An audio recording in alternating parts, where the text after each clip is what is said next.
अस्सलाम वालेकुम। Asia 41 news के साथ मैं हूं आपकी मेज़बान अमना अब्बास। खबर शामिल करते हैं सोबतपुर से। हमारे डिस्ट्रिक्ट रिपोर्टर अंजुम काकड़ के मुताबिक मुल्क में हालिया बारिशों और सैलाबी सूरत हाल की वजह से मलेरिया, टाइफाइड, गैस्ट्रो जैसी वबाई अमराज के बचाव की खातिर डिप्टी कमिश्नर सोबतपुर की खुसूसी हदायत की रोशनी में district health officer Shaukat Ali Khosa और माहिर डॉक्टरों मेडिकल ऑफिसर मोहम्मद अकबर खोसा, बच्चों की बीमारी के माहिर मेडिकल ऑफिसर अब्दुल हई खोसा, RBUHU मांझीपुर के अमले की निगरानी में BHU मांझीपुर में एक रोजा फ्री मेडिकल कैंप लगाया गया, जिसमें सैकड़ों मरीजों का तिब्बी मुआयना किया गया और अदवायात भी फराहम की गई। इस मौका पर उनका कहना था कि हालिया बारिशों के दौरान मलेरिया, गैस्ट्रो के मरीजों की तादाद में इजाफा देखने में आया है।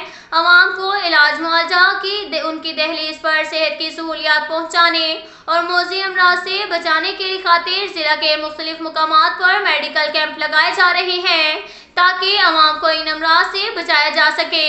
इस मौका पर मांझीपुर के सियासी समाजी शख्सियात ने DHO की तरफ से मांझीपुर में मेडिकल कैंप लगाने पर उनका शुक्रिया अदा किया है। इसके साथ साथ एक और खबर शामिल करते हैं कोयटा से। हमारे रिपोर्टर अंजुम काकड़ के मुताबिक government central higher secondary school Quetta में principal Abdullah Mohammad Shahid Iqbal Faridi Ata Mohammad, vice principal Sheikh Faridullah Kakar की क़यादत में जश्न आज़ादी का प्रोग्राम मुनक्किद हुआ।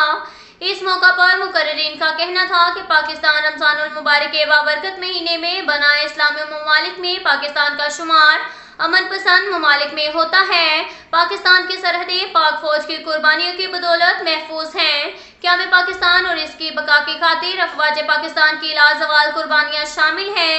इस मौका पर नजरिया पाकिस्तान फोम बलोचिस्तान शाख के सूबाई सरबराह राज मोहम्मद लोनी को अंजुमन असातिज़ा पाकिस्तान के मरकजी सदर शाहिद इकबाल फरीदी ने नवाए असातिज़ा का रसाला पेश किया।